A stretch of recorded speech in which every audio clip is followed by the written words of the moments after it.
Alrighty. October 6th, 2020. Horror movie recommendations. We're just going to get right into, we're going to discuss the elephant in the room. Not the lizard in the room, the elephant in the room. Okay, the elephant in the room is the movie that you should watch on Tubi tonight is Scream 3. Scream 3 is the best Scream movie. Okay? It's the best one, right? One is great. What's your favorite movie, Sydney? And then,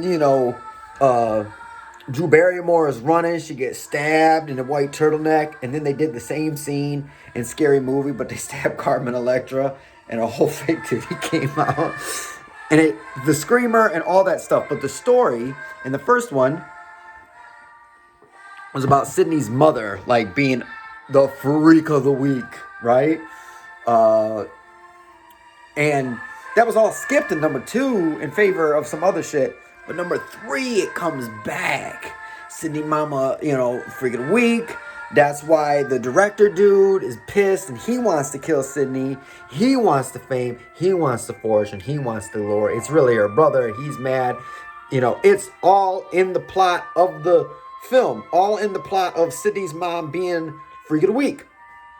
Right? It's also awesome because, they always talk about Scream as a meta horror movie. Okay, why? In the first one, it's a meta horror movie because it's like, what's a scary movie? Okay, so you talked about scary movies in a scary movie, so that makes you a meta scary movie, right? No. Number 3 is a meta scary movie because there's a scary movie being made about the characters. It's Inception levels deep.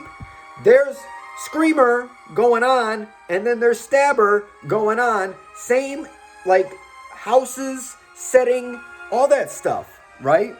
And then you got 2 Gale Weathers, one with good bangs, one with bad bangs. Come on. The highlight of that movie is the 2 Gale Weathers.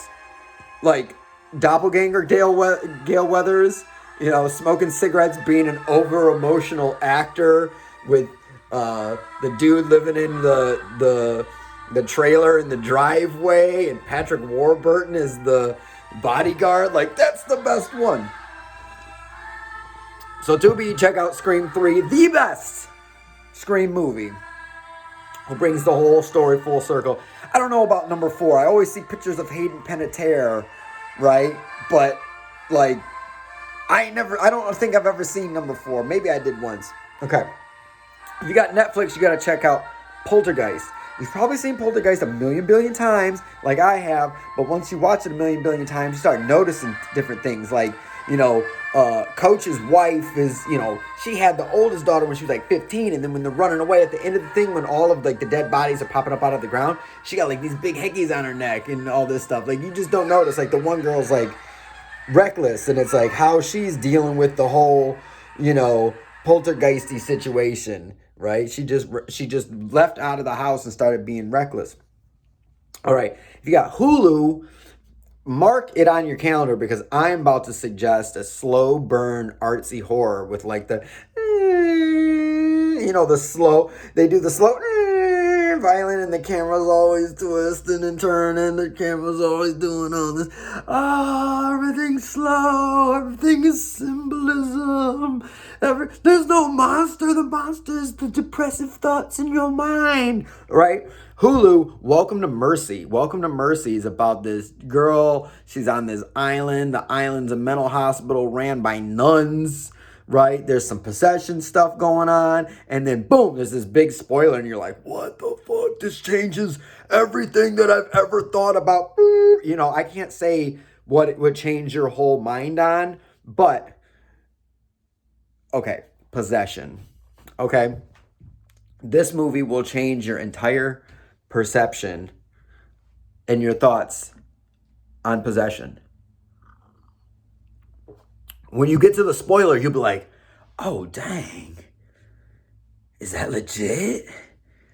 Oh, my goodness. This changes my whole perspective on possession. Anyways, but the number 1 movie you need to watch tonight is on Amazon Prime.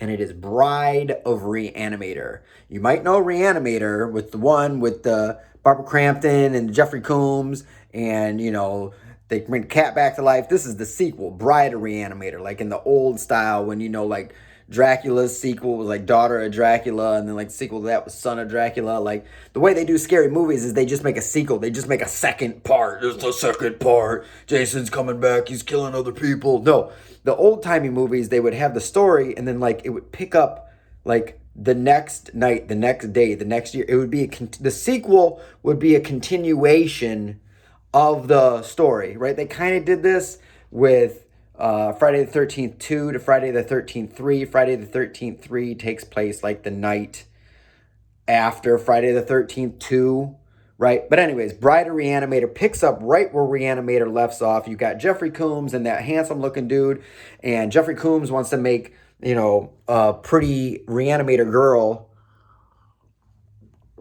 for his handsome homie, right? And everything goes sideways, and, you know, it might be a better movie than Re-Animator.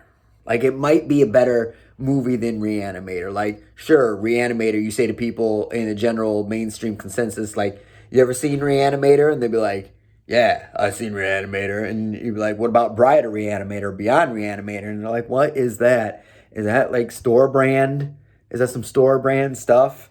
Like, no, it's the same, like, director. It's the other two sequels got Jeffrey Combs in them. They're both really good movies. The third one's in a prison, and everything gets reanimated. But the second one, Bride of Re-Animator, is really, really good. And that's the one you need to check out tonight. As far as what I'm watching tonight, I'm watching The Suckling, which is about this big veiny head monster that sucks stuff. Like, also, I've been watching Hammer horror movies. Hammer Dracula movies, Hammer vampire movies, and they're the worst.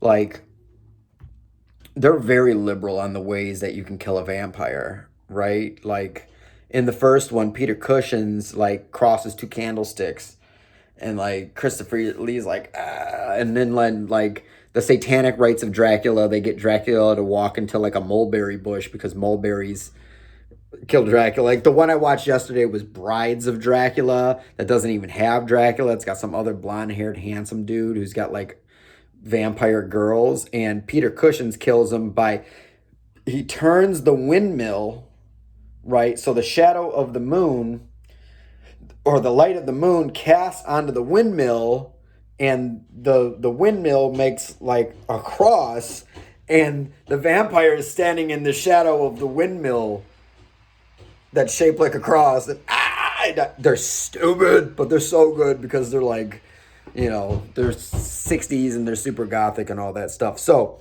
just run it down one more time. Tubi, you watch Scream 3, the best Scream there is. Netflix, you watch Poltergeist with Zelda Rubinstein walking around talking about, this house is clean. Walking to the spectral light, Caroline. She got them big glasses, little lady, right? Hulu, you watch a slow burn, artsy fartsy, Welcome to Mercy. And Prime, the number one movie you should watch tonight, Bride of Re-Animator. Sorry about this one's a little bit long, but I had to ramble about Scream 3. Come back tomorrow where I have, oh man, I'm looking at what tomorrow is, and I got a couple crap movies in there. So stay tuned because tomorrow's going to be a shit show.